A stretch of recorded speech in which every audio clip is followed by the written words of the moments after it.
যাই মনে হচ্ছে এই বাসায়। এই এটা কি টেডি বিয়ারের বাসা? ভিতরে কি টেডি বিয়ার আছে? চলো তো আমার সাথে, আমাকে একটু দেখাই দাও তো এই বাসা। আচ্ছা দেখাই দাও তো। এই টেডি বিয়ারের বাচ্চা, তুই বের হ, বাসা থেকে বের হ। তুই পাশুর বাড়ির হাত চুরি করে খাইছিস, পাশু আমার কাছে গিয়ে মামলা করছে। বের হ, তাড়াতাড়ি বের হ।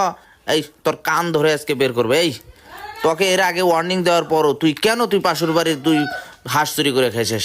এবার তোকে জবাবদিহিত করতে হবে এবং থানায় তরে নিয়ে যাবো। কি বলেন স্যার? আমি তো কোনো হাঁস চুরি করে নেই স্যার, এটা ভুল ধারণা স্যার। আপনাকে ভুল মামলা দিয়েছে স্যার। এটা কি করতেছেন স্যার? বিশ্বাস করেন স্যার, আমি করি নাই। তুই করস নাই মানে সিসি ক্যামেরাতে এর প্রমাণ আছে, পাশু আমাকে নিজে দেখাইছে।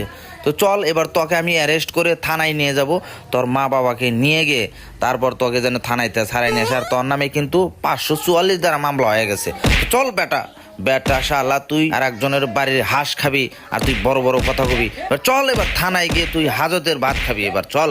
হায় রে পাশু ভাই রে, তুমি আমায় বিনা দোষে জেল হাজতে পাঠালি।